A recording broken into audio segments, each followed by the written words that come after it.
Bismillahirrahmanirrahim. Assalamualaikum warahmatullahi wabarakatuh. Halo semuanya, perkenalkan nama saya Diva April Yundri. Saya mahasiswi program studi ilmu komunikasi UIN Suska Riau dengan NIM 12140321667. Baiklah, pada kesempatan kali ini saya akan mempresentasikan hasil dari proposal saya untuk memenuhi tugas ujian akhir semester 6 mata kuliah Riset Public Relation. Adapun judul dari proposal penelitian saya adalah Pola Komunikasi Dinas Pariwisata dalam meningkatkan minat wisatawan di Lembah Harau, Kabupaten 50 Kota. Latar belakang masalah. Yang pertama, fenomena ideal, yang mana tingginya minat wisatawan untuk mengunjungi Lembah Harau. Hal ini dapat dilihat dari banyaknya wisatawan yang datang ke Lembah Harau, baik wisatawan domestik maupun wisatawan mancanegara. Selanjutnya yaitu fenomena aktual. Fenomena aktual ini di mana minat wisatawan untuk mengunjungi Lembah Harau masih belum optimal. Hal ini dapat dilihat dari masih banyaknya wisatawan yang belum mengetahui tentang Lembah Harau atau yang hanya datang sebentar dan tidak menjelajahi semua objek wisatawan yang ada di sana.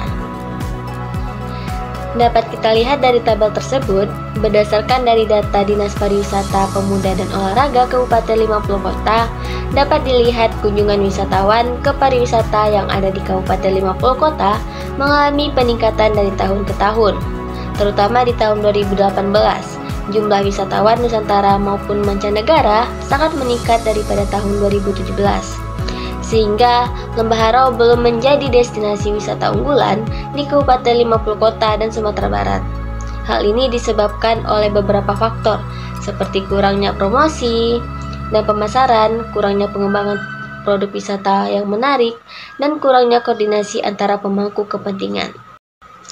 Selanjutnya yaitu fakta literatur. Penelitian terdahulu yang dilakukan oleh Hawa 2019 membahas mengenai mengetahui bagaimana pada komunikasi persuasif oleh Ketua Divisi Teater Taman Budaya dalam menarik minat masyarakat agar datang ke Taman Budaya untuk melihat pertunjukan teater. Pada penelitian ini menghasilkan penelitian memuaskan karena pola komunikasi yang persuasif yang dilakukan Ketua Divisi Teater Taman Budaya mendapatkan umpan balik dan juga respon yang baik dari masyarakat dengan memanfaatkan teknologi dalam menyampaikan berbagai informasi dan pesan bermakna kepada masyarakat. Selanjutnya, gap penelitian, di mana pada penelitian sebelumnya umumnya itu fokus pada aspek-aspek tertentu seperti potensi wisata atau daya tarik wisata, dan belum banyak yang membahas tentang pola komunikasi Dinas Pariwisata dalam meningkatkan minat wisatawan. Selanjutnya yaitu novelty, yang mana novelty ini adalah pembaruan dari penelitian-penelitian sebelumnya. Adapun novelty dari penelitian saya yang pertama yaitu penelitian ini adalah penelitian pertama yang secara khusus membahas tentang pola komunikasi Dinas Pariwisata Kabupaten 50 Kota dalam meningkatkan minat wisatawan di Lembah Harau. Selain itu, penelitian ini menggunakan pendekatan kualitatif yang memungkinkan untuk menggali informasi yang lebih mendalam tentang pola komunikasi Dinas Pariwisata. Selain novelty, terdapat juga urgensi penelitian. Urgensi penelitian pada pola komunikasi Dinas Pariwisata dalam meningkatkan minat wisatawan di Lembah Harau Kabupaten 50 Kota memiliki urgensi yang sangat tinggi karena dapat membantu meningkatkan minat wisatawan, meningkatkan efektivitas komunikasi Dinas Pariwisata, mengembangkan pengetahuan tentang pola komunikasi dalam pariwisata, dan mendukung kebijakan pemerintah. Oleh karena itu, penelitian ini perlu dilakukan untuk membantu meningkatkan pariwisata di Kabupaten 50 Kota dan di Indonesia secara keseluruhan.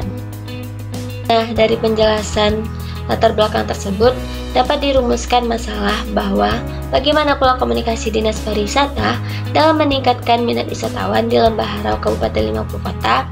Selain itu, terdapat tujuan masalah, di mana tujuannya yaitu untuk mengetahui pola komunikasi Dinas Pariwisata dalam meningkatkan minat wisatawan di Lembah Harau, Kabupaten 50 Kota. Pada penelitian ini terdapat beberapa manfaat, yaitu manfaat praktis dan manfaat teoritis. Manfaat teoritis yaitu sebagai sarana pembelajaran bagi peneliti agar meningkatkan pengetahuan, khususnya tentang pengunjung objek wisata Lembah Harau, Kabupaten 50 Kota. Yang kedua yaitu sebagai bahan patokan tugas akhir untuk melihat bagaimana pola komunikasi yang dilakukan oleh Dinas Pariwisata dalam meningkatkan wisatawan atau pengunjung Lembah Harau, Kabupaten 50 Kota. Adapun manfaat praktisnya yaitu mendapatkan wawasan mengenai peran Dinas Pariwisata dalam mengembangkan objek wisata dan meningkatkan wisatawan di Lembah Harau, Kabupaten 50 Kota. Baiklah, masuk pada pembahasan dari penelitian ini, di mana pada penelitian ini mengambil teori pertukaran sosial. Teori pertukaran sosial dikembangkan oleh George Human. Teori pertukaran sosial lebih bersifat ekologis, yang mana adanya pengaruh lingkungan mengenai perilaku aktor, juga pengaruh aktor terhadap lingkungannya.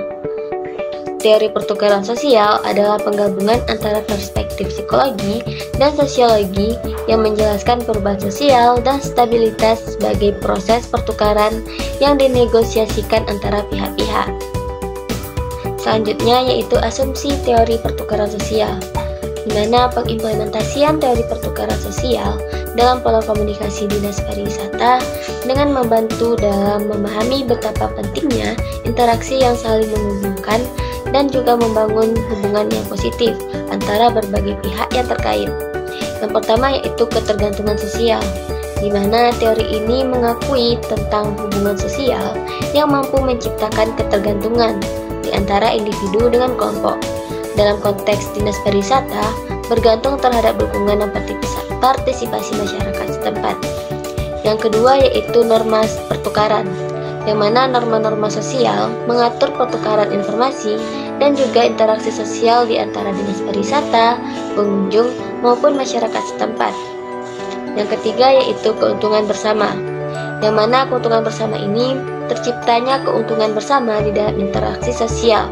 Dalam komunikasi Dinas Pariwisata, tujuan utamanya adalah untuk meningkatkan keuntungan bersama di antara Dinas Pariwisata, pengunjung, maupun masyarakat setempat. Nah, untuk kerangka berpikir dari penelitian ini dapat kita lihat di PPT bahwasanya Dinas Pariwisata dan Kebudayaan Kabupaten 50 Kota, di situ terjadinya teori pertukaran sosial, yang mana pada teori ini terdapat beberapa indikator.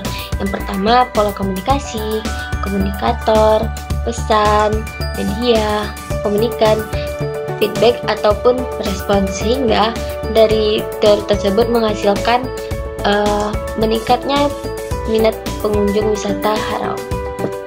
Selanjutnya yaitu sumber penelitian. Pada sumber penelitian ini akan dibahas tentang desain penelitian, lokasi penelitian, waktu penelitian, sumber data, dan informan penelitian. Yang pertama yaitu desain penelitian. Pada penelitian ini menggunakan pendekatan kualitatif dengan jenis penelitian deskriptif.